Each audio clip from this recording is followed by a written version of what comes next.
Gente, boa noite a todos. Estamos iniciando oficialmente a nossa Escola Casa do Pão do ano de 2023, nossa primeira escola desse ano. Esse ano nós estamos buscando retornar aos fundamentos, né?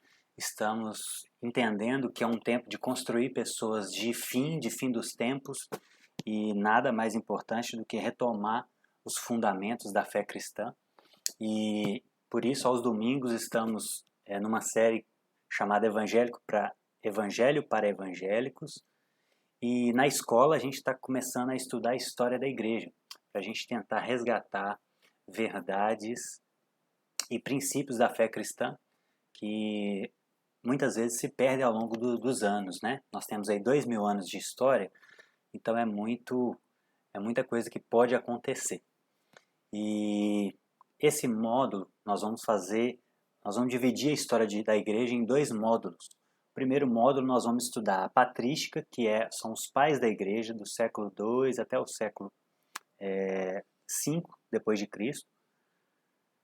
E no segundo módulo, e ainda no primeiro módulo, vamos estudar a igreja na Idade Média. No segundo módulo, que será em maio, nós vamos estudar a igreja da Reforma, né, estudar um pouquinho antes o período pré-reforma, quem foram os pré-reformadores, o que vinha acontecendo naquele período, e a história da igreja moderna, tá? Então esse é o nosso cronograma. E hoje a gente quer voltar um pouquinho na história. Nós vamos pegar um pouquinho da origem de todas as coisas, da origem da igreja. E não só pegar o período apostólico, né, que foi o início da igreja, mas nós vamos tentar retroceder um pouquinho mais ainda para a gente tentar fazer uma linha cronológica desde Adão, tá bom? Vai ser algo bem interessante. Então, módulo 1, Igreja Apostólica, a aula 1, que é a aula de hoje. Nós vamos ver a Igreja Apostólica. Na aula que vem, nós vamos começar a estudar a história da igreja perseguida. E a igreja foi perseguida tanto na verdade quanto na sua vida. Então, a próxima aula nós vamos falar da perseguição à verdade, né, que foram as heresias que surgiram ao longo da história da igreja. E na outra aula, na terceira aula, nós vamos falar da perseguição física aos cristãos, das perseguições, foram 10 no total, e de como os cristãos viviam nessa época. Na quarta aula, nós vamos ver a história da igreja imperial, né? Depois de Constantino, a igreja se torna, um pouco depois de Constantino, oficialmente a religião oficial do império, e o que aconteceu nesse período. E por último, a última aula do mês de maio, né? São 5 quintas-feiras, nós vamos ver a história da igreja medieval, tá bom? Do século V ao século XV. Então esse é o nosso cronograma geral. Bem, de forma introdutória, por que a gente tem que estudar a história da igreja, né? Essa é uma pergunta importante e vale a pena a gente, de forma introdutória, pensar nisso. Primeiro, para nós sabermos nossas origens. A igreja não surgiu agora, a igreja não surgiu há alguns anos atrás, a igreja surgiu há 2000 anos atrás. E se a gente olhar de uma forma mais ampla, não usando o termo igreja, mas o povo de Deus surge desde Adão. Então é importante saber as nossas origens para que a gente saiba de onde viemos. Isso é muito importante para a humanidade. Tanto que as religiões surgem por causa dessas perguntas filosóficas, né? De onde viemos, por que estamos aqui e para onde vamos. Essa é a base do surgimento de toda cosmovisão, de toda tentativa de explicar a realidade. Então, saber nossas origens é importante para a gente entender que a gente faz parte de uma história e como a gente se insere nessa história e como a gente se comporta e reage dentro dessa história, né? E também para a gente perceber os erros e acertos que foram cometidos ao longo da história. Obviamente, quando a gente fala de erros e acertos, nós precisamos de uma referência. E nós, como cristãos, temos a Escritura como referência, né? Então, tentar identificar erros e acertos pressupõe que existe um padrão absoluto para a gente julgar, né? Porque senão tudo se torna relativo. E esse é o problema que nós vivemos na pós-modernidade, o relativismo. E então é importante estudar a história da igreja para ver como surgiram, o que Jesus ensinou, como os apóstolos ensinaram, como os pais da igreja ensinaram. E quando a gente faz isso, a gente consegue perceber onde nós nos perdemos durante o caminho e como a gente pode retomar essa verdade. E por outro lado, a gente pode perceber onde eles acertaram e se a gente estiver errado, para a gente consertar o que estamos fazendo de errado, né? Por último, como eu já disse, nós devemos estudar a história da igreja para nos preparar para o fim dos tempos, para nos preparar para a volta de Jesus. Se Jesus vai voltar e ele quer encontrar uma igreja imaculada, uma igreja sadia, santa, é muito importante estudarmos a história da igreja para que a gente possa resgatar verdades fundamentais que se perderam ao longo dos anos, para que a gente se adeque a ela e esteja preparado para a volta de Jesus, né? Então essa é a importância da gente estudar a história da igreja. Bem, mas também estudar a história da igreja tem algumas dificuldades. Primeira dela, nós inevitavelmente somos um pouco seletivos. Nós não temos acesso à história de todos os cristãos ao longo de todos esses 2000 anos de história. Então, necessariamente, nós teremos que ser um pouco seletivos e claro, quando a gente lê um livro, por exemplo, uma das nossas biografias é esse livro aqui, ó, História Ilustrada do Cristianismo, do Justo Gonzalez. Então, esse é um ser humano que tem uma visão de mundo e então nós vamos olhar a história da igreja através de pessoas que têm as suas visões de mundo, que interpretam o mundo de uma forma. Logicamente, isso gera um viés, né? É inevitável isso. Então a nossa tentativa é pegar o máximo de autores possível. Outro livro que a gente está usando também é o do Roger Olson, História da Teologia Cristã.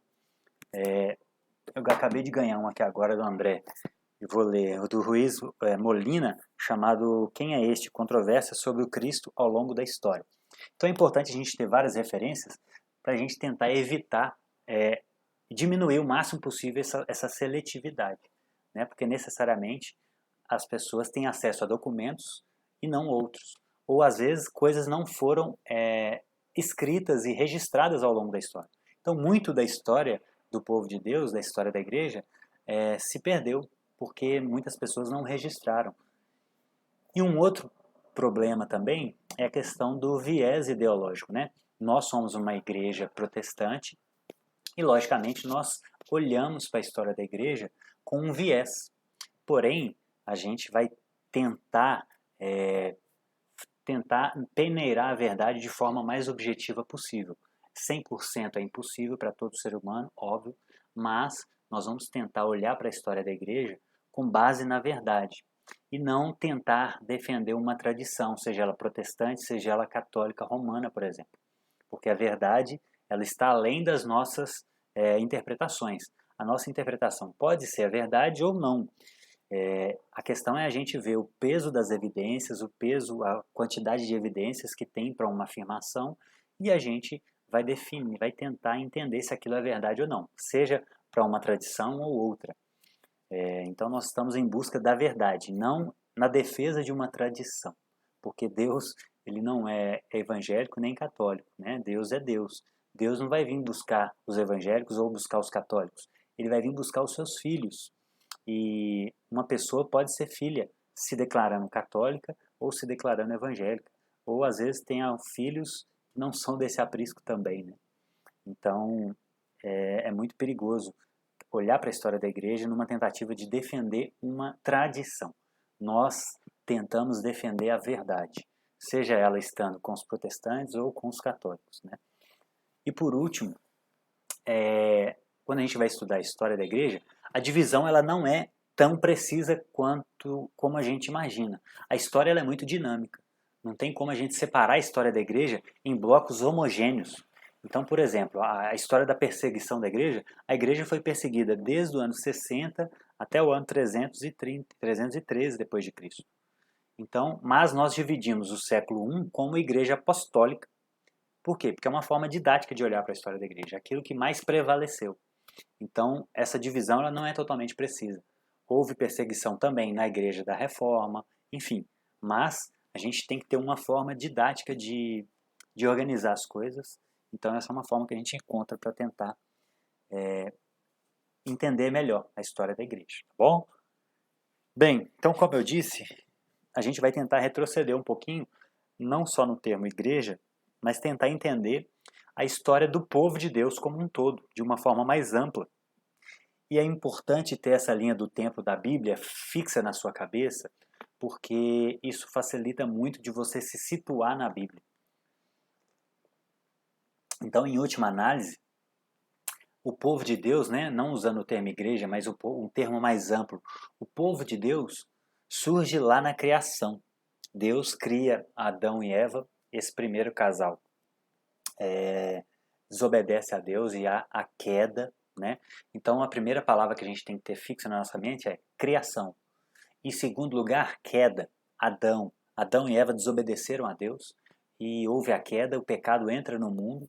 A partir daí, toda a raça humana é afetada pelo pecado e, na sua totalidade, todas as áreas do seu ser são afetadas pelo pecado. E depois de Adão e da queda, Adão vai ter um filho chamado Sete. E Sete, depois de 7 gerações também, vem Noé. E aí o próximo evento importante da Bíblia é dilúvio, a próxima palavra que você tem que gravar. Então, se você está anotando, anota aí criação, queda, dilúvio, para você se situar cronologicamente dentro da Bíblia.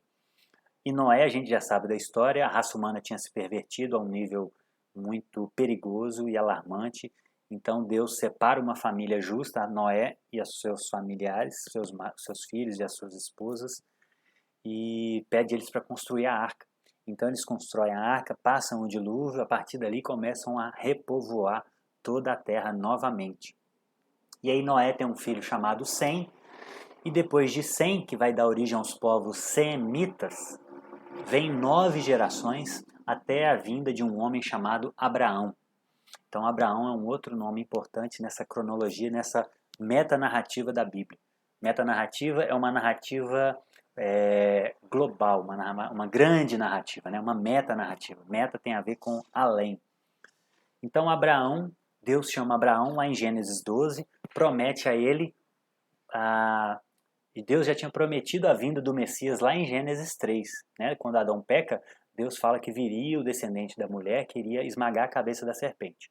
Então a promessa do Messias já estava lá em Adão. Então Deus começa a escolher um homem para ser o povo de Deus, para ser o útero do Messias. Então ele chama Abraão, pede para Abraão sair da terra dele. Abraão sai da terra dele, peregrina em rumo a Canaã, e lá, nesse progresso, nesse caminho, ele tem um filho chamado Isaac. Isaac tem um filho chamado Jacó. Por isso, muitas vezes na Bíblia a gente vê o termo Deus de Abraão, Isaac e Jacó, tá? Então, por causa desses 3 homens importantes. Jacó, Deus vai mudar o nome dele para Israel, né? Daí vem o povo de Israel, daí começa a surgir a nação de Israel, a nação do povo de Deus. E Jacó tem 12 filhos, e um desses filhos é Judá. Judá. Aqui a gente entra num outro período da história, que é uma palavra importante, chamada Egito. Judá, nesse período que o povo de Israel se desloca de Canaã e vai para o Egito. E eles começam a habitar lá no Egito. Depois de Judá, nós temos mais 5 gerações que chega a Salmão. Salmão se situa no período do Êxodo. Esse povo que está lá no Egito, ele fica escravo no Egito durante 400 anos. E aí, quando o povo já estava sendo muito oprimido, Deus levanta um homem chamado Moisés, nessa época, para libertar o povo da escravidão. Então, Salmão tem um filho chamado Boaz, e aqui a gente entra num outro período bíblico chamado Juízes, que é o período onde não existia rei em Israel, não existia reinado, não existia nação de Israel organizada ainda. Então, o período dos juízes é o período onde Deus levanta algumas pessoas para liderar o povo e libertar eles da opressão que eles sofriam dos povos. Depois de Boaz, ele tem mais 2 gerações e a gente chega a Davi. E Davi é um marco também, porque a gente chega num momento chamado Reino Unido. O Reino Unido é um momento em que Israel se torna uma nação com um rei humano.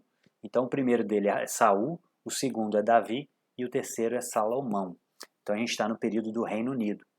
Por último, Davi tem um filho chamado Salomão, e Salomão tem um filho chamado Roboão. A partir de Roboão, esse filho de Salomão, a gente entra num outro período bíblico chamado Reino Dividido, que é o seguinte: das 12 tribos de Israel, duas seguem Roboão, duas seguem Jeroboão no Reino do Norte, perdão, 10 seguem Roboão no Reino do Norte e duas seguem Jeroboão. Então Roboão é o filho de Salomão, ele institui o Reino do Sul, que é a capital Judá, e Jeroboão no Reino do Norte, que a capital é Samaria. Então a gente entra num período do reino dividido, onde Israel é dividido em dois povos, o Reino do Norte e o Reino do Sul. E depois de Roboão, existem mais 7 gerações que chega a Ezequias. E nesse momento de Ezequias é o momento onde o Reino do Norte é exilado. Ou seja, no ano 722 depois de Cristo, antes de Cristo, a Síria invade o Reino do Norte e coloca eles como escravos, né? É o exílio do Reino do Norte, da Síria. Depois de Ezequias tem mais 6 gerações, a gente chega em Zedequias, que aí é o exílio do Reino do Sul. Aqui é o exílio babilônico, do período de Daniel. Então Zedequias viveu nesse período. Não necessariamente, esses nomes não necessariamente são os profetas, viu, gente? Isso aqui é a linhagem do Messias, tá? E aqui a gente tem o exílio do Reino do Sul, do ano 586, que quem invade é a Babilônia. E aí vem os livros de Daniel, tudo acontece nesse período. Depois de Zedequias, nós temos mais uma geração, e aí chegamos a Zorobabel. Zorobabel, a gente entra num período, que é uma outra palavrinha, da metanarrativa, que é restauração. É quando o povo de Israel tem a permissão de voltar para a sua terra. E aí eles começam a reestruturar aquilo que foi destruído, né? Israel, Judá, Jerusalém tinham sido destruídas nessas invasões. Então eles começam a reconstruir os muros, reconstruir o templo que foram destruídos. Depois de uma geração, chega em Eliaquim, que aqui a gente já está no período interbíblico, que são aquela página em branco no meio da Bíblia, entre Malaquias e Mateus, que passam 400 anos entre Malaquias e a vinda de João Batista. Então esse é o período interbíblico. Depois de Eliaquim, temos 7 gerações e chegamos a José. E José adota Jesus, né? Jesus é filho de Davi, da parte de José, por adoção, mas Maria também tinha descendência de Judá. Então, a diferença é que em Salomão é o pai de José, né, da descendência de José, e Natã, que é o filho de Davi, dá origem a Maria. Então Jesus ele é da descendência de Judá, de pai e de mãe. Mas o pai de José é Salomão e o pai de Maria é Natã. Então, quando a gente olha para a vida de Jesus, a gente consegue remontar a história do povo de Deus até Adão. E essa é a linhagem e essas são as palavras-chave para a gente entender a Bíblia de forma mais macro, né? Criação, queda, dilúvio, Egito, Êxodo, Juízes, Reino Unido, Reino Dividido, Exílio do Norte, Exílio do Sul, Restauração, período interbíblico e a vinda de Jesus, tá? Então a gente consegue resumir a Bíblia dessa forma. Então agora a gente vai entrar basicamente no início da Igreja Apostólica, que com a ressurreição de Jesus, depois que Jesus morre e ressuscita ao terceiro dia, a gente tem basicamente depois do Pentecostes, né, quando Jesus é assunto ao céu, ele promete a vinda do Consolador, então ele envia o teu Espírito Santo e a igreja inicia-se ali. A igreja, esse termo mais específico. Mas o povo de Deus já existia desde Adão, como a gente viu. E quando a gente vai olhar a história da igreja primitiva, a gente tem uma tendência de romantizar demais a igreja. Principalmente quando a gente vai ler a igreja, de fato a gente não é à toa que isso acontece, né? Quando a gente lê o livro de Atos, por exemplo, principalmente Atos capítulo 2, no início da igreja ali, a gente vê algo maravilhoso. As pessoas eram muito unidas, elas compartilhavam o que elas tinham, não havia necessitados, as pessoas que tinham coisas em excesso vendiam essas propriedades e entregavam no pé dos apóstolos. Então era algo muito genuíno e muito inspirador para a gente. Porém, nós somos seres humanos e somos seres influenciados pela queda ainda. Então nós também temos problemas, né? E o Gonzales lembra nesse livro aqui que na igreja de Atos também já encontramos alguns problemas também. Por exemplo, lá em Atos 7, quando eles começam a querer instituir os diáconos, aquilo ali surge por causa de uma divisão que havia. A gente tem que lembrar que os judeus, Jesus é da linhagem dos judeus, né? Jesus era judeu. E naquele momento, quem cria em Jesus também vinha de uma descendência judaica. Então eles eram judeus. E, porém, por causa desse resumo que eu fiz, fica mais fácil a gente entender. No período do exílio, muitos judeus foram expulsos de Jerusalém, foram retirados de Jerusalém e passaram a viver naqueles locais ali daquela região. E principalmente no período interbíblico, Alexandre o Grande, que era rei do Império dos Gregos, ele começa a helenizar aquela região dos judeus. Então, muitos judeus na época de Jesus falavam grego por causa dessa helenização e essa dominação dos gregos. Alguns ainda falavam hebraico, mas outros falavam grego. Então, naquele momento ali, surge uma divisão entre os judeus de fala grega e os judeus de fala hebraica, porque não havendo equidade na divisão dos recursos para as viúvas. As viúvas de fala grega estavam se sentindo prejudicadas em relação às viúvas de fala hebraica. Então a gente já começa a ver uma divisão ali dentro da igreja primitiva. E outra discussão, né, outra divisão que teve foi sobre a questão da circuncisão. Como os judeus vinham de milênios e milênios de Abraão até Jesus, são 2000 anos. Então os judeus vinham com uma tradição de, há 2000 anos, circuncidar os seus filhos e fazer rituais, oferecer sacrifícios, tudo aquilo que a lei prescrevia. Porém, quando Jesus vem, e lá em Mateus capítulo 5, no Sermão do Monte, né, 5, 6 e 7, isso fica muito claro, Jesus começa a mudar algumas coisas, reinterpretar algumas coisas e acrescentar algumas novas ordens e dificultar, aumentar a régua para algumas coisas também. Antes não podia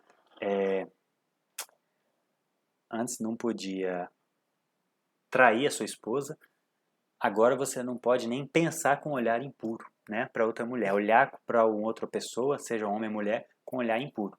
Então Jesus, além de retomar e refazer a interpretação dos fariseus, que tinha distorcido muito, ele acrescenta e aumenta a régua em muitas regras, em muitos princípios, né? Então ali em Atos 15 a gente tem o primeiro concílio, que é o concílio de Jerusalém, que é para discutir exatamente isso. Os gentios que se convertem a Jesus têm que ser circuncidados ou não? Eles têm que guardar a lei de Moisés ou não? A gente tem que continuar fazendo sacrifício ou não? E ali eles se reúnem para tentar resolver essa disputa, né? Então a divisão, a discordância há desde o início da igreja. E isso é normal, né? Os seres humanos veem o mundo de forma diferente e é normal discordarem, mesmo tão próximos da verdade como eles estavam de Jesus. A questão é porque ali muita coisa estava mudando. Eram 2000 anos de história que estavam tendo que ser reconfigurados para uma nova realidade. Então era comum, era muito esperado isso acontecer. E isso vai acontecer ao longo do nosso curso também. Nós estamos estudando a história da igreja, temos pessoas protestantes, católicos no nosso meio, e não há problema nenhum da gente discordar um do outro e tentar justificar a nossa resposta, né? Não é só discordar, mas tentar mostrar a base do que a gente acredita. E a gente está tudo isso para tentar buscar a verdade, né? E essas divisões então já começam no início da igreja. E por volta do ano 35 depois de Cristo, a gente tem a morte do primeiro mártir, que é Estevão. Ele é apedrejado. E algo muito bonito é que quando ele está sendo apedrejado, ele ora para aqueles que estavam matando ele, né? Então, isso me marca muito porque, poxa, às vezes a gente não ora nem estando tudo bem. Imagina você sendo apedrejado e orar por aqueles que estão te julgando pedra, né? Então, de fato, ele entendeu a mensagem de Jesus e ele se tornou um cristão, né? Um pequeno Cristo. E por volta do ano 37, bem cedo ainda, temos a conversão de Paulo. Paulo, né, que era Saulo, está indo a caminho de Damasco, começa uma perseguição na igreja já nesse período. E Paulo, a caminho de Damasco, ele vai e Jesus aparece para ele.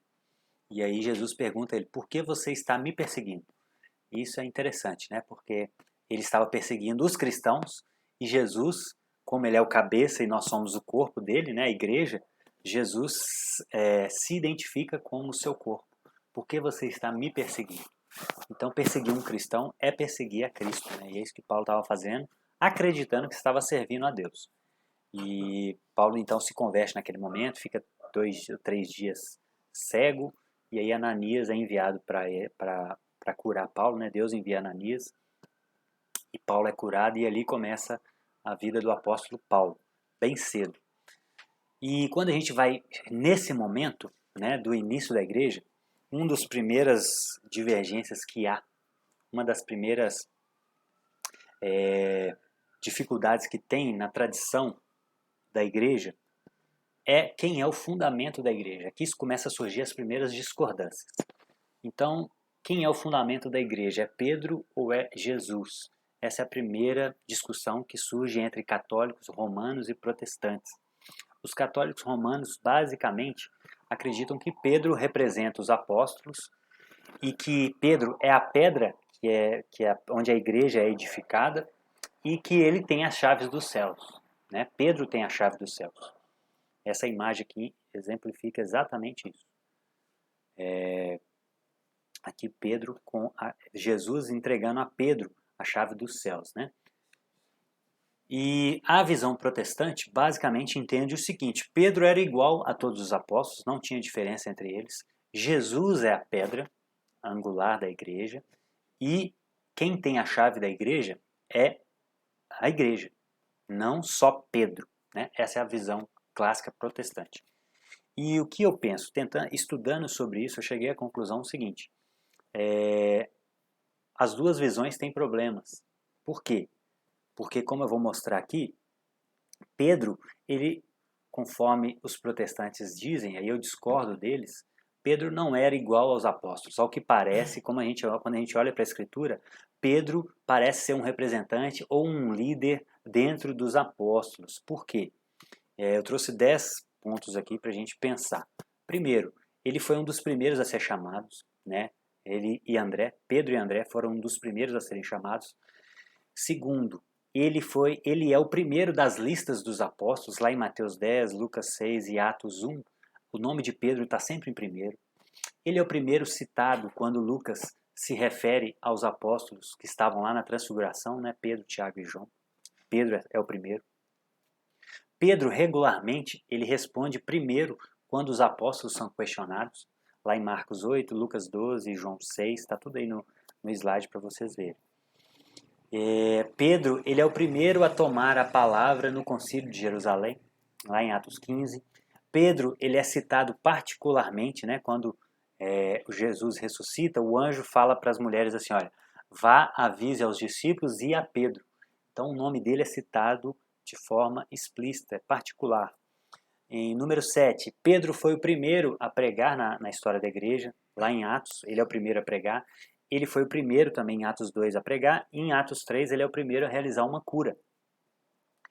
Em nono lugar, ele toma a iniciativa de propor um substituto para Judas, lá em Atos 1:13.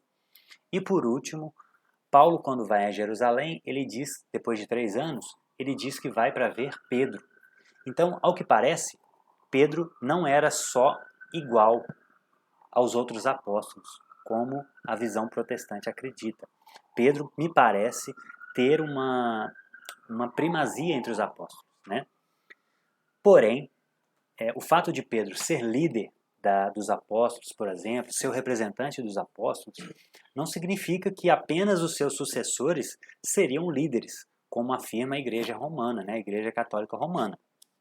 E a gente vê isso de forma muito clara. Por exemplo, cada apóstolo fundou uma igreja. Quando a gente vai estudar a história da igreja, nesse livro aqui, por exemplo, do Livro dos Mártires, a gente vê que cada apóstolo foi para um local e instituiu uma igreja. E várias delas, principalmente Paulo foi o maior missionário da história da igreja, ele fundou igrejas provavelmente que nunca conheceram Pedro. E os primeiros 3 anos da vida de Paulo foi pregando sozinho. Então Paulo pregou em Damasco 3 anos sozinho, depois que ele se converte, indo para Damasco, e ele não foi lá consultar Pedro, ele não foi lá se instruir com Pedro, né? Durante 3 anos. Depois ele vai e fica 15 dias em Jerusalém, mas depois volta para as suas viagens. Então, cada apóstolo fundou uma igreja. E provavelmente essas igrejas foram tendo seus sucessores, diferentes de Pedro e dos seus sucessores, né? Pedro foi apenas um dos apóstolos e a criação de uma igreja e o cuidado de uma igreja, né? Inicialmente de Jerusalém. Quando a gente vai olhar também o texto clássico em que o catolicismo romano apoia a ideia de primazia de Pedro, está lá em Mateus 16, verso 13, onde Jesus diz o seguinte, quando Jesus pergunta para os discípulos, o que as pessoas dizem quem eu sou? Aí os discípulos dizem o que as pessoas diziam. Aí Jesus pergunta, e vocês? O que dizem que eu sou? E aí Pedro toma a resposta, né, como eu falei na parte anterior, Pedro responde, tu és o Cristo, filho do Deus vivo. Então Jesus afirma, bem-aventurado é você, porque não foi carne ou sangue que te revelaram, mas o meu Pai que está no céu. Também eu te digo, tu és Pedro, e sobre esta pedra edificarei a minha igreja, e as portas do inferno não prevalecerão contra ela. Dar-te-ei as chaves do reino dos céus. O que ligares na terra terá sido ligado nos céus. O que desligares na terra terá sido desligado nos céus. Então, esse é o texto clássico em que o catolicismo romano apoia a sua ideia de que Pedro é o fundamento da igreja, né? Então nós estamos falando de 3 coisas. Nós estamos falando de liderança, de fundamento e de chave do reino de Deus. Então, com relação à liderança, eu concordo com o catolicismo. Pedro tinha uma liderança entre os apóstolos. Porém, isso não significa que ele é a pedra ou que só ele tem a chave da igreja. Então aqui é o primeiro ponto. Vamos ver, uma regra de hermenêutica básica, gente, é a gente tomar cuidado em gerar doutrinas através de um texto isolado. Esse texto parece ser bem claro. Pedro, tu és Pedro, e sobre esta pedra. Se Jesus quisesse falar sobre ele poderia usar o termo e sobre mim edificarei a minha igreja, né?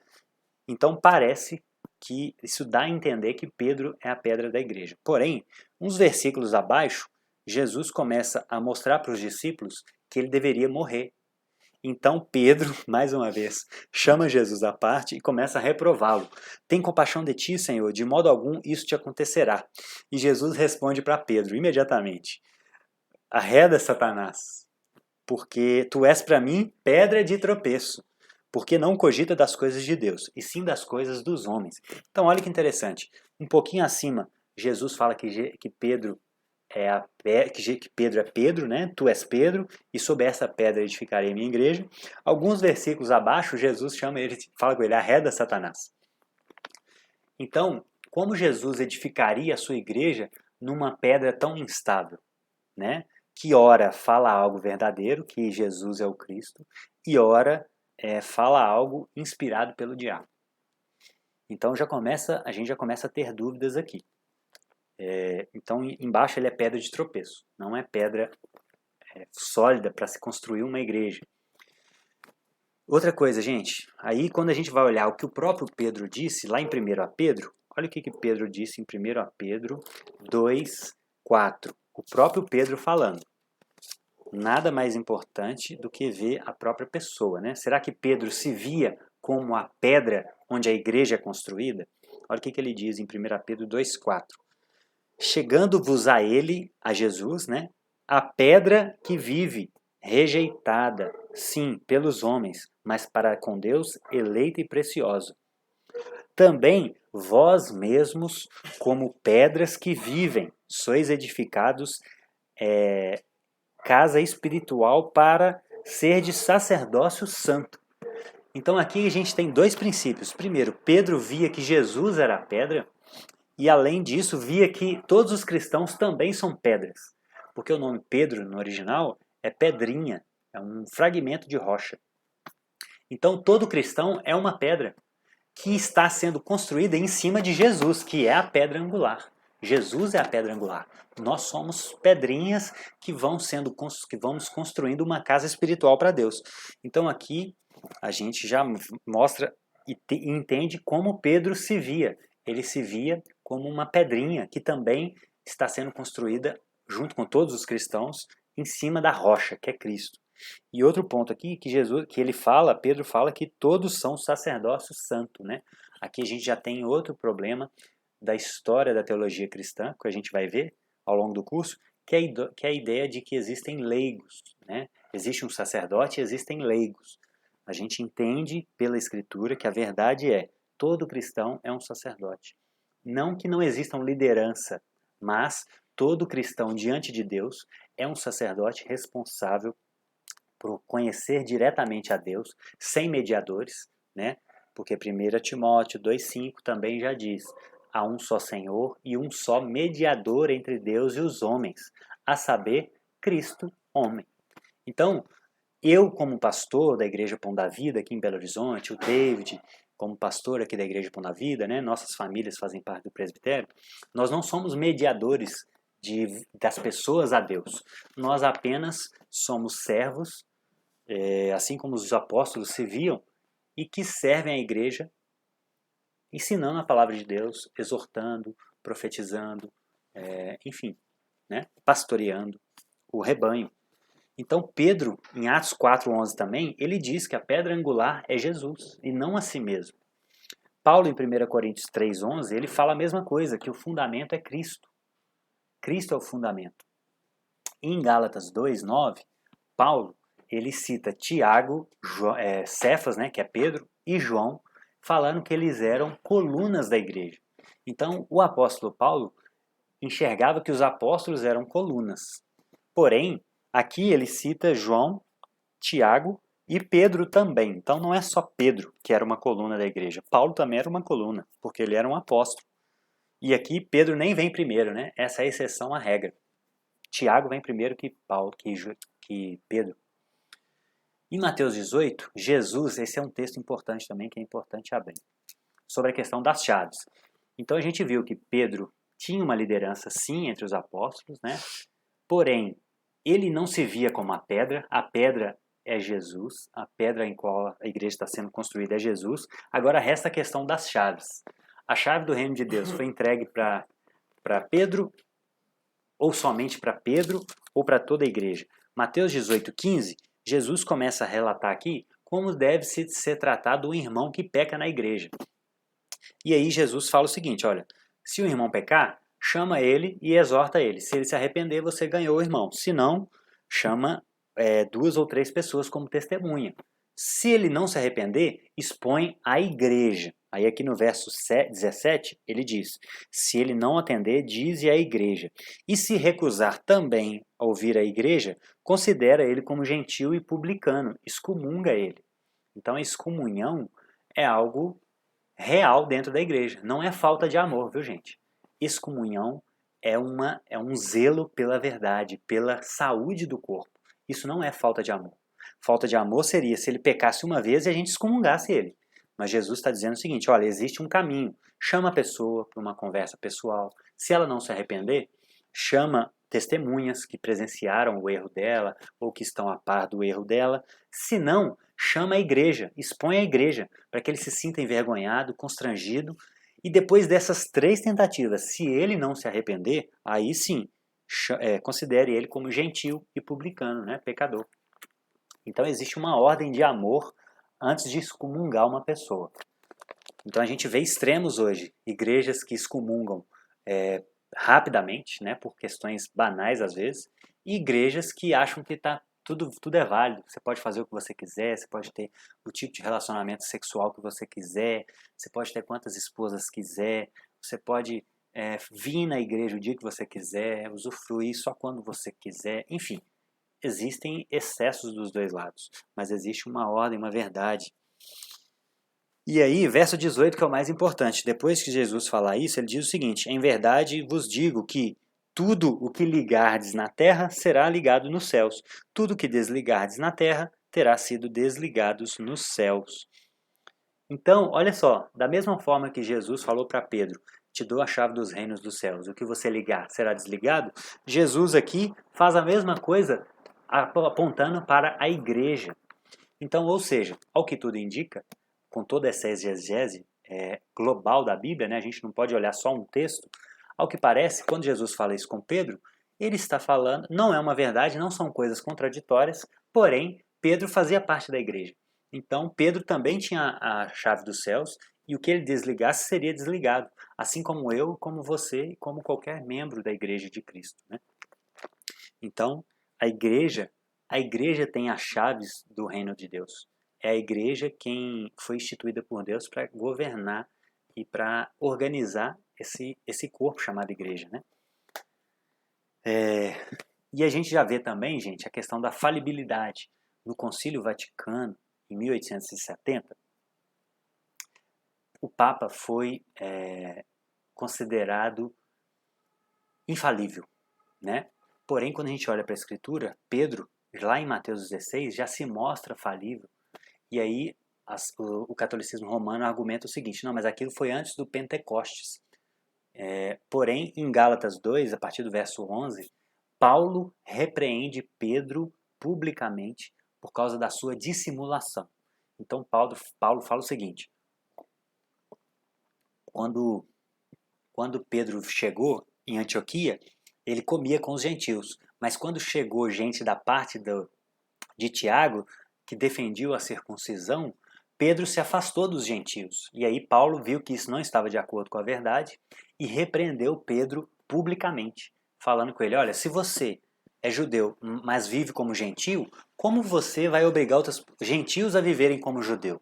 Olha que incoerência, né? Então o próprio Paulo repreende Pedro. Então Pedro não era infalível, mesmo depois do Pentecostes, né? Pedro era um homem humano como nós, né? Paulo, em Atos 14, quando eles estão tentando adorá-lo, ele fala o seguinte: gente, que absurdo é esse? Vocês estão adorando a gente, mas nós somos homens como vocês, sujeitos aos mesmos problemas, sujeitos às mesmas paixões. Nós estamos aqui pregando a Jesus, ele que fez esse milagre. Por isso que as pessoas queriam adorar Paulo, né? Então, os apóstolos são pessoas falíveis como nós. Eram líderes, foram colunas da igreja, porém eram pessoas falíveis como nós. Então, penso que as duas tradições erram em algum ponto. Pedro, de fato, era um líder entre as outras colunas da igreja, entre os 12, né? Ele era um líder, porém, toda a igreja tem a chave dos céus, não só Pedro. E também a igreja está fundada em Cristo, não na figura da pessoa de Pedro, que é um ser humano falível como nós, tá bom? Então, essa origem, esse fundamento da igreja gerou muita discussão ao longo da história da igreja e eu entendo que essa é a minha conclusão hoje. Posso mudar de ideia algum dia, mas hoje é o que eu entendo como verdade, né? Diante de todas essas evidências que eu apresentei. E aí a gente entra na vida de Paulo agora, né? No ano 46 a 48 depois de Cristo, Paulo começa as suas viagens missionárias. E inicialmente ele faz a sua primeira viagem missionária com Barnabé.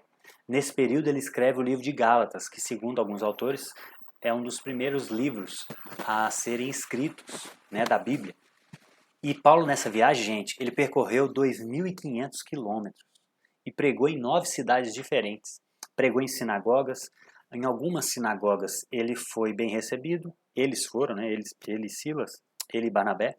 Em outras ele não foram bem recebidos, né? E na cidade de Listra, como o texto que eu citei agora, em Atos capítulo 14, eles foram confundidos com os deuses.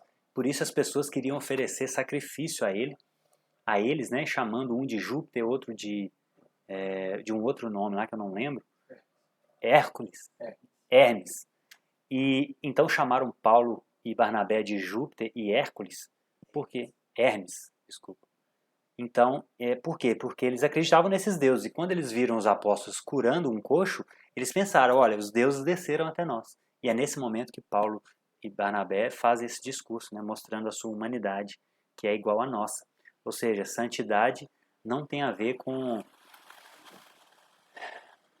Santidade não tem a ver com ter poder para fazer milagres. Santidade tem a ver com uma busca de separação desse mundo. E os apóstolos, assim como nós, somos santos nesse sentido. Todos nós estamos buscando nos separar desse mundo pecaminoso. Isso é santidade. E Paulo, o São Paulo, ele disse em 1 Timóteo que Deus ele quer salvar os pecadores, do qual ele é o pior. Então, santidade, ela começa, na verdade, quando a gente percebe a nossa pecaminosidade. Paulo, quando ele estava lá em Atos, capítulo 6, matando, apoiando o apedrejamento de Estevão, Atos 7, ele não era santo ali. Ele se achava santo, mas ali ele não era santo. Porque ele se achava muito bom, ele se achava melhor que aquele homem que Estevão, né? Mas quando ele encontra Jesus e se compara com Deus, que é a nossa referência de santidade, aí ele percebeu o quanto ele era pecador. E nesse momento que a gente percebe o quanto a gente é pecador, aí que a gente começa a se tornar santo. Então o conceito de santidade também foi distorcido ao longo da história. Santidade não é ter uma auréola em cima da nossa cabeça e termos o poder de fazer milagres ou sermos perfeitos. Não tem nada a ver. Santidade tem a ver com buscarmos separação do pecado. E todo cristão nesse sentido é santo, né? E está buscando santidade. E aqui é um mapa da primeira viagem de Paulo, né? Ele vai a Antioquia, vai em Derbe, Icônio, Listra, Pafos, Salamina e volta. Essa é uma viagem curta, e mesmo essa viagem curta ele percorreu 2.500 quilômetros, hein? Olha que interessante. A segunda viagem missionária de Paulo começa em 49. Então a primeira termina em 48, mal ele descansa e já começa a sua segunda viagem missionária. E agora ele vai com Silas, não com Barnabé. E nessa viagem ele percorre quase 4.900 quilômetros e prega em 18 cidades, o dobro da primeira viagem, né? Ele visita igrejas que foram plantadas na primeira viagem e chegam até Filipos, bem distante, né? Aqui em Filipos, aqui nesse período, né, nessa segunda viagem, eles são presos e experimentam aquele livramento miraculoso lá em Atos capítulo 16, que Paulo e Silas estão presos na prisão e aí vem um anjo e treme tudo e eles são libertos das cadeias deles e aí o soldado queria se suicidar e ele fala para o soldado, não, nós estamos aqui, nós não vamos fugir. E ele começa a pregar para o soldado se converte, toda a casa do soldado se converte, são batizados. Então aqui que acontece, nessa segunda viagem missionária que acontece esse evento, né? E nesse momento que ele escreve primeiro e segundo a Tessalonicenses, bem cedo também na história da igreja, né? Então, ou seja, a gente começa a ver que os documentos que formam o Novo Testamento são documentos que já começaram a ser escritos dentro do período das testemunhas oculares. Isso historicamente é muito importante, porque um dos testes históricos para saber se um documento é confiável ou não é a distância entre o fato e o primeiro registro. Então, quando a gente vai comparar os documentos que formam o Novo Testamento com toda a antiguidade clássica, a gente vê que o Novo Testamento foi terminado até 70 anos depois do evento. E o segundo colocado é a Ilíada de Homero, que a gente tem a distância de 500 anos. Então, historicamente, isso sem falar dos outros escritos, né? Homero é o segundo colocado. Platão, Aristóteles, Tucídides, vários escritos romanos clássicos que todos classificam como confiáveis, têm a distância de 800, 1.000, 1.500 anos entre o fato e o escrito mais antigo. Então, na academia isso é muito ingrato, né? As pessoas julgam a Bíblia como um livro só de fé, que não tem autenticidade histórica, mas se a gente for olhar pelo critério histórico, a Bíblia é o livro mais confiável da história da antiguidade clássica. E aqui é um resumo da segunda viagem de Paulo, ao tanto que ele anda. Ele chega até a Macedônia, vai em Corinto, Atenas, Éfeso e retorna para Jerusalém. Então essa viagem ele anda muito. A terceira viagem missionária de Paulo começa em 53, a segunda acaba em 52, ou seja, ele não para, o cara não para. Então, em 53, ele já começa a sua terceira viagem missionária, ele percorre 5.300 quilômetros praticamente e prega em 26 cidades. Então, ele vai só aumentando, né? A distância e o número de cidades vai só aumentando. Ele visita as igrejas plantadas na segunda viagem e chega até Éfeso, onde ele fica lá por 3 anos ensinando. E lá na igreja de Éfeso, quando ele fica ensinando, né, na escola de Tirano, ele realiza milagres e há aquele evento, né, dessa foto aqui, ó, o evento da queima de livros. As pessoas que tinham práticas mágicas, ao ouvir a pregação de Paulo e ao serem constrangidas pelo Espírito Santo, começam a queimar em praça pública os seus livros de magia. E foi um evento muito marcante, né, dessa terceira viagem missionária de Paulo. E nesse momento que Paulo escreve 1º e 2º Coríntios e o livro de Romanos. Foi por volta aí do ano 53 a 57. Então a escritura, a Bíblia, vai sendo formada em um período bem antigo da história da igreja. E aqui é um resumo da história dessa terceira viagem missionária de Paulo. Muitas cidades que ele vai. E então, gente, em 58, lá em Atos 21, Paulo é preso em Jerusalém. É aí que ele faz aquele voto, rapa a cabeça. Ele é preso acusado de agitador e profanador do judaísmo. Então ele é transferido para Cesareia e fica 2 anos preso em Cesareia.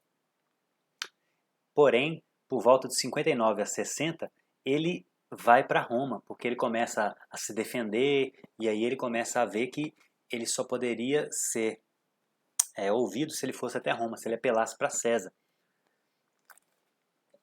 Então, ele faz a sua... Agora já não é uma viagem missionária, entre aspas, né? Ele está indo sendo conduzido preso. Então, é uma viagem a Roma. E nessa viagem ele percorre 3.700 quilômetros, tem um naufrágio na ilha de Malta, que essa imagem aqui representa ela. Ó. Nós temos aquele evento onde ele começa a orar e ele começa a falar com as pessoas, olha, ninguém vai se perder, Deus me revelou, vamos manter a calma, vamos comer, porque ninguém comeu nada, tem dias que a gente está sem comer, vamos comer que ninguém vai se perder. O navio vai se perder, mas as pessoas não vão se perder. E aqui também acontece aquele evento, depois que eles chegam em Malta, que ele é mordido por uma víbora. E aí nada acontece com ele, e aí as pessoas daquele local, pelas suas superstições, começam a achar que ele é um deus também, né? E ele fica em Roma 2 anos em prisão domiciliar. Aqui ó, é uma representação da prisão domiciliar dele em Roma. Ele tinha liberdade de receber pessoas, ele tinha liberdade para fazer os seus escritos. E aqui ele escreve bastante livros. E aqui também acaba o livro de Atos. Atos 28 termina com Paulo preso em Roma. Aqui ele escreve Efésios, Filipenses, Colossenses e Filemon. Escreve mais 4 livros. E então, gente, aí é que vem a coisa. Ó. Aqui é um resumo da viagem de Paulo até chegar a Roma, né, lá na Itália. Aí acontece o seguinte. Atos acaba com Paulo preso em Roma. Porém, alguns autores, o autor da Bíblia NVI, o Baker, ele acredita que Paulo fez uma 4ª viagem missionária. Por quê? Primeiro, Paulo mostra a intenção de ir à Espanha, em Romanos capítulo 15. Eusébio de Cesareia insinua que Paulo chegou a... Eusébio insinua que Paulo foi solto depois do encarceramento de Roma. Então, Paulo diz em Romanos capítulo 15 que ele queria ir em Espanha. Eusébio de Cesareia diz que Paulo foi solto depois do encarceramento dele em Roma. E alguns pais da igreja, Clemente, por exemplo, alguns escritos antigos, dizem que os cristãos primitivos lá da Espanha receberam o evangelho. Então esse conjunto de ideias dá a entender, gera a hipótese muito plausível de que Paulo ficou preso em Roma por 2 anos, porém não tinha acusação explícita para condená-lo à morte, por exemplo, ou para continuar preso. Ele é libertado em 62 e aí ele inicia a sua 4ª viagem missionária, até chegar à Espanha. E essa foto aqui, ó, ela representa essa viagem aqui, ó, de Roma, ele chega à Espanha, depois ele começa a retornar, ó, passa pela ilha de Malta, Creta, Éfeso, Colosso e Filipo. e aí ele volta a Roma para ser martirizado, né? No ano 67. Então acredita-se que Paulo fez 4 viagens missionárias. E a 4ª viagem tem um bom embasamento, tem uma boa possibilidade de ter ocorrido por causa desses pontos, né? E aí a gente volta um pouquinho, um pouco antes disso, em 64, saindo um pouco agora da vida de Paulo, a gente tem a figura de Nero. Nero foi um dos maiores problemas para a igreja no século I. Por quê? Porque em 64, Nero, a cidade de Jerusalém, né, há um incêndio na cidade de Roma, perdão. E aí 14 bairros são atingidos. Roma tinha 14 bairros. 10 deles são atingidos. 4 bairros não são atingidos. E 2 desses bairros eram predominantes de judeus e cristãos. Então Nero tira a conclusão de que quem incendiou Roma foram os cristãos, né? Foi uma tentativa de acusar os cristãos. E aí ele inicia uma perseguição, uma dura perseguição contra a igreja. E um pouco depois, no ano 70, há a destruição do templo de Jerusalém. Os romanos invadem e destroem o templo de Jerusalém. Nesse período também, a partir do ano 70, são escritos os evangelhos sinóticos, ou seja, os próprios evangelhos também foram escritos em um período onde ou existiam testemunhas oculares vivas, como João, por exemplo, e outros apóstolos estavam vivos nesse momento, e também existiam pessoas que tiveram acesso às testemunhas oculares. Isso também é muito importante. Lucas e Marcos escreveram o evangelho, eles não eram testemunhas oculares, mas Marcos teve acesso a Pedro e Lucas teve acesso a Paulo. Então, esse foi um dos critérios depois que a gente vai ver nas próximas aulas para formar o cânon. Para se tornar escritura, as escrituras deveriam ter o selo apostólico, seja escrito da própria pena deles, seja escrito por pessoas que viveram com eles, que tinham acesso em primeira mão ao que eles viram e ouviram, né? Então, os evangelhos foram escritos dentro desse período também, e isso torna os documentos do Novo Testamento, mais uma vez, confiáveis historicamente, né? E no ano 95, já no final do século I, a gente chega ao trono um homem chamado Domiciano, que também traz uma grande perseguição à igreja, e a igreja vai ser afetada de forma indireta. Por quê? Porque ele vai perseguir aqueles que tinham costumes judaicos. Em Roma tinha um imposto, no Império Romano tinha um imposto que era levado para Roma. Então, Domiciano tinha um imposto que era levado para Jerusalém. Domiciano, o que ele faz? Ele quer pegar esse imposto que era enviado para Jerusalém e enviar para Roma. Isso desagrada os judeus. Os judeus falam, não, nós não vamos deixar o nosso imposto ir para Roma, nós vamos enviar para Jerusalém, lá é a nossa cidade. E aí Domiciano engrossa e fala, não, o imposto vai ser levado para Roma agora. Esse é o decreto. Então muitos judeus se revoltam com isso, né? E dentre esses judeus, tinham muitos judeus que eram cristãos. Então há uma perseguição muito grande à igreja nesse período.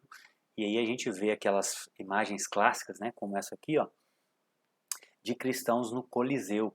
Nesse momento, os cristãos são colocados no Coliseu, os animais são deixados sem comida durante vários dias, e eles jogam os cristãos lá que recusavam pagar esse imposto, recusavam adorar os imperadores, porque aqui também começa, com Domiciano, a adoração aos imperadores, né? Eles começam a querer ser adorados para retomar a glória de Roma, porque eles viam que o cristianismo e o judaísmo estavam minando a religiosidade romana. Então eles começam a decretar coisas para tentar resgatar essa cultura deles, greco-romana, de adorar os deuses, e eles começam a se declarar como deuses também e exigir adoração. E obviamente os cristãos não gostaram disso. E por isso os cristãos eram jogados nos coliseus e eram queimados nas praças e nos jardins de Nero para iluminar o jardim de Nero. Então os cristãos dessa época sofreram muito na mão dos imperadores romanos e os discípulos não foi diferente, né? Os apóstolos não foram diferentes. Eu trouxe aqui um resumo de como morreu cada apóstolo. Então Tiago, filho de Zebedeu, foi morto por uma espada. Tomé, ironicamente, foi morto por uma lança. Ele foi aquele que teve que enfiar o dedo na ferida de Jesus, né, para ver se Jesus era Deus de fato, se ele tinha ressuscitado. E, ironicamente, ele é morto por uma lança também, né? Simão o Zelote, ele é crucificado. Bartolomeu também é crucificado. Mateus é morto por uma espada.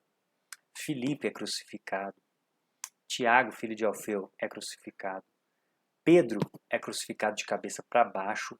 Né? Esse livro aqui vai contar essa história, que Pedro estava saindo de Roma por causa da perseguição, e aí ele tem uma visão de Jesus voltando para Jerusalém. E aí ele pergunta: Senhor, por que o Senhor está indo para Roma? E aí Jesus fala: eu estou indo ser crucificado novamente. E aí ele é constrangido, ele entende que ele estava fugindo desnecessariamente, que ele deveria voltar e enfrentar o martírio, mesmo se essa fosse a consequência, né? Porém, quando foram crucificar Pedro, ele falou o seguinte: não, eu não posso ser crucificado da mesma forma com o meu Senhor, né? Eu não tenho esse direito. Então me crucifiquem de cabeça para baixo. Então Pedro é crucificado de cabeça para baixo por conta disso. Paulo, eu incluí Paulo aqui, né? Porque Paulo é um apóstolo, segundo Paulo, nascido em fora de tempo, né? Matias entrou no lugar dos apóstolos. E João também, segundo alguns autores, morreu de morte natural, segundo outros, ele foi colocado dentro de uma caldeira incandescente, né? Então não há consenso também na morte de João. Porém, Paulo também foi martirizado, ele foi decapitado, próximo a Pedro, né? Nessa perseguição de Nero. E André foi crucificado, André, irmão de Pedro. E Tadeu, não se sabe muito bem também como foi a morte dele, mas acredita-se em algumas fontes que ele foi morto por flechas. E a conclusão que eu cheguei, meus irmãos, dentro dessa primeira aula, é que, conforme diz Isaías 48, a relva murcha, cai a sua flor, mas a palavra do nosso Deus permanece para sempre. Então a igreja é instituída com pessoas falíveis, a igreja é instituída com pessoas com problemas, porém também essas mesmas pessoas têm força de vontade, buscam a Deus, se esforçam para se aproximar de Deus e Deus se aproxima delas, né, como diz a Escritura. E a igreja vai sendo formada com essas pedras imperfeitas, porém dispostas a seguir Jesus de fato. E a vida desses primeiros cristãos, a morte deles principalmente, alguns autores vão dizer, né, nesse livro aqui, que a morte, o sangue dos apóstolos, o sangue dos mártires, foi que irrigou a semente do crescimento da igreja. Então, quanto mais os cristãos eram perseguidos, quanto mais os cristãos eram oprimidos, mais a igreja crescia. Então, é um período muito frutífero para a igreja, não necessariamente numericamente, mas para formar pessoas cristãs de fato, pessoas que de fato entenderam o Evangelho, entenderam o sacrifício de Jesus na cruz, entenderam que precisam tomar a sua cruz, porque hoje a gente vive um Evangelho do bem-estar, né? Que é um Evangelho que prega apenas coisas boas, apenas a cereja do bolo, né? Mas a vida cristã, relatada na Escritura e pregada por Jesus, é uma vida com dificuldade. A gente vai ter aflições nesse mundo, a gente tem que tomar a nossa cruz. Cada um tem uma cruz a ser tomada, cada um tem um espinho na carne, cada um tem uma dificuldade, cada um tem uma vocação pela qual ele deve entregar sua vida para viver essa vocação. Então a vida cristã não é fácil.